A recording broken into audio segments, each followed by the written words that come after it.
Hello and welcome. For those of you who don't know me, my name is Sydney and today we're at the park. It's a little noisy today. I think I probably came at a time when most people usually aren't here, so there's a lot of just like park maintenance going on. Today I wanted to talk a little bit about my mindfulness practice and how I meditate and I stay present with nature. So just to dive right in, I want to start by saying that the practice that I do is considered generally more mindfulness than it is meditation. This is kind of how I start off my meditations and how I just sort of ground myself, and this is what I specifically do when I'm in a park setting. And honestly, more often than not, when I am meditating, I do try to find natural spaces.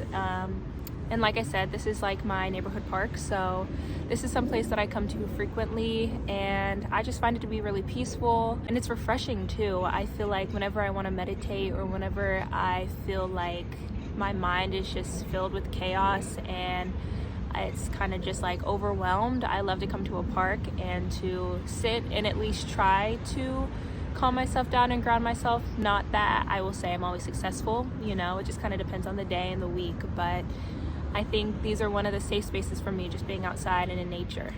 So for the sake of this video, I define mindfulness as a state of mind where one is fully aware of the present moment. And for me, this looks like being open to my surroundings and what's going on, and honestly not actively trying to push anything out or isolate my thoughts or my feelings and my emotions, and just sort of expressing what I feel and I'm experiencing in that current moment. And so specifically, I love to do this at the park because I feel like it allows me to stay connected with nature. My camera is positioned in a way where you can't really see, but I'm actually sitting right underneath a tree. For some reason, I love to meditate next to trees. I feel like trees have their own energy, and each tree is different and quirky. It has like its own little personality. So whenever I come to meditate, I try to pick a different tree, and I do have favorite trees, not even gonna lie. Like, I definitely come back and I visit certain trees because I just had like an amazing meditation session there, or I just really like the vibe. And I'd like to say too, the meditation practices that I do, they don't need to necessarily happen at a park. And honestly, maybe even any sort of piece of the natural world that is accessible to you is going to be fine. Like, you don't need to go to some extravagant location. You can go in your backyard or your front yard or the patch of grass down the street if that's what's easiest for you. I just recommend that you're somewhere that feels open and it feels safe for you to relax and really just allow yourself to open up and to experience what's going on in the current moment. So starting off, I'd like to say that I'm currently sitting on a blanket right now. That's just because the grass is wet and I don't want my butt to be all wet too, but if you can touch like actual nature and dirt, I would recommend that. I like to start off just finding a place that feels quiet and peaceful for me and near a tree, and just kind of like settling in. And I love to observe who's at the park. Like right now, there's a couple dogs. There was somebody that was sunbathing. There's people playing tennis. So I love to just kind of like observe my surroundings before I start my meditation. And it's not for any particular purpose. I think it's just for that awareness. And once I find a spot that I believe is comfortable, that I could stay in for a while, I kind of just like to set my stuff out. I like to place my shoes together, and I have my glasses here with me. I don't meditate with my glasses on. Plus, I kind of like being in the park blind. I don't know why. I feel like I'm just seeing the world for what it is for me, without any filters. So yeah, and also the fact that I can't see anything kind of helps me focus on myself, because quite literally everything is blurry. So what is there to get distracted by when you can't see a thing? So for myself, I always feel like it's easier to ground myself when I start off any mindfulness or a meditation practice with just a little bit of deep breathing. And it's your choice whether or not you want to close your eyes or keep them open, but I personally like to close my eyes because I feel like that opens up other senses as well. So for example, one of the things that I love doing when I have taken a couple moments of myself to breathe and just kind of like set into this space, I love to feel the sensations of my body while I am here. So for example, right now I could feel on my left shoulder that the wind is blowing and it's kind of cold outside and I'm wearing a tank top. So I feel goosebumps on this whole side of my arm. And I've never given myself a time frame when I've meditated outside like this. It's always just going with what I feel and what I feel I need to experience and to pay attention to. So sometimes I will sit for a long time and just breathe. Sometimes I may just go straight into my meditation and opening my mind up to thoughts. So it really does just depend. So once I feel grounded and I feel like I've immersed myself into my surroundings, I love to imagine that there are roots growing out the bottom of me and digging themselves deep into the ground beneath me. I actually have a very visual mind, so I feel like it also helps me focus because I love to literally imagine myself growing roots and planting myself in this current state, in this current position.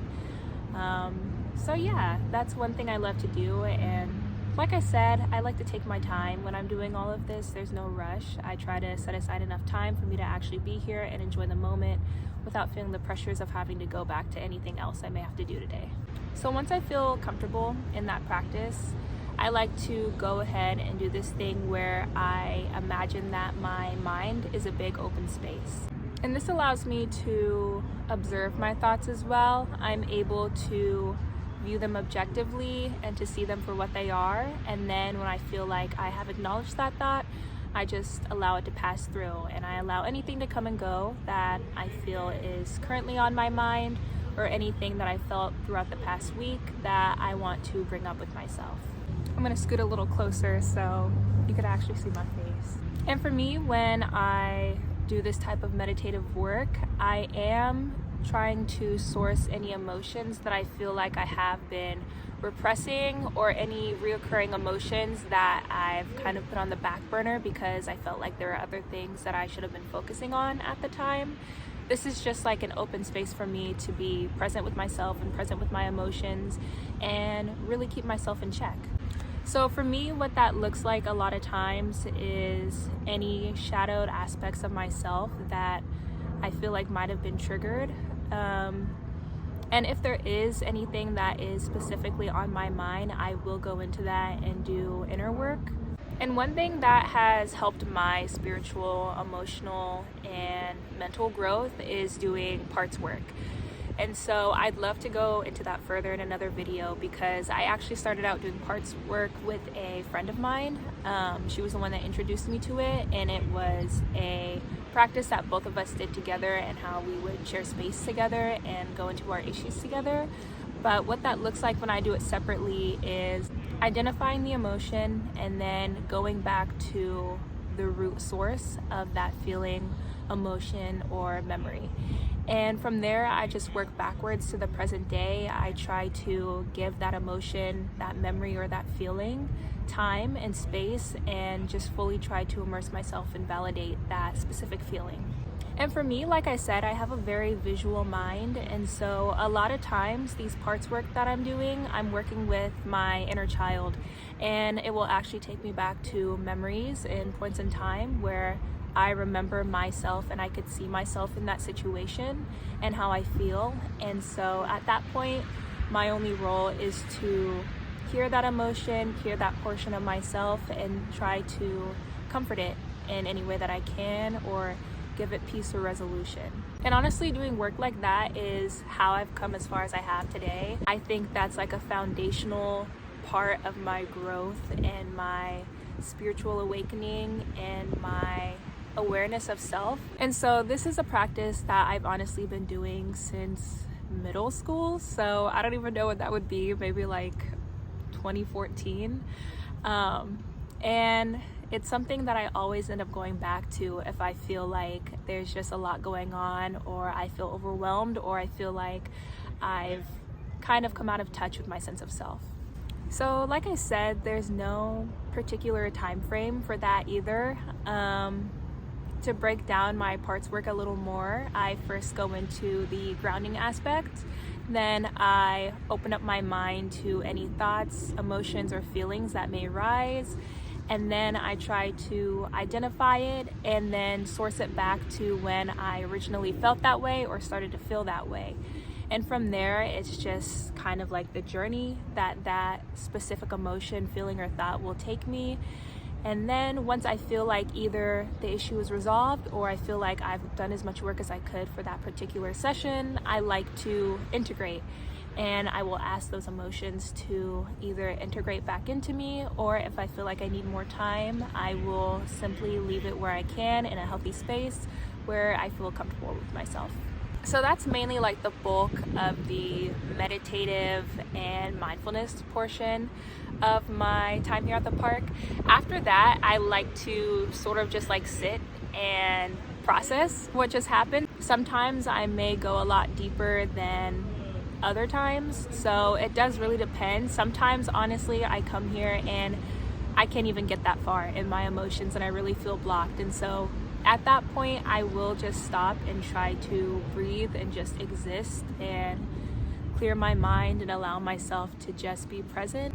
Yeah, so after I've taken time to just sort of process my experiences, I like to kind of open myself up to any other messages that I feel may be channeled for me here in this space. And depending on what I was able to go into, sometimes I go a lot deeper than other times. And so for that reason, I may take a little more time to myself after just to process what I felt, anything that I might have uncovered by myself, and anything residually that I might still be feeling after the fact. So yeah, after that point, moving on, I do also like to open myself to any maybe messages or channeled emotions that I might experience while I'm here. I've noticed that's something else that I've really felt since meditating in nature. I like to ask my environment if there's anything else that I might need to know or anything it has to say to me, and then I just wait. And a lot of the times those messages aren't complex, so if you ever do this, don't feel like it needs to be something profound.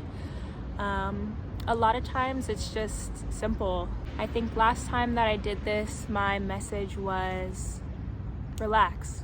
It was just one word. It was relax, and to breathe, and to acknowledge my breath and how valuable that is. So yeah, I just like to open myself up and see if there's anything else that maybe I need to hear at that moment or that I feel. That's pretty much it. Yeah, it's not complicated, honestly, and it's something that I strive to do, if not every day, at least a couple times a week. And I feel like when I'm more consistent doing this, I do just feel a lot lighter. I feel better about myself and my sense of self. I feel like it helps with my awareness, and then also just remembering that I am just a piece of the puzzle and a part of a web. As always, thank you so much for watching this video. Please don't forget to like and subscribe, and if you try this out, let me know. I'd love to hear what you do in your meditative processes, what you do for mindfulness, and even if there's something you think you could teach me, reach out with that too. I love to learn things as well. All right, I think I'm gonna end here. Until next time, and happy healing.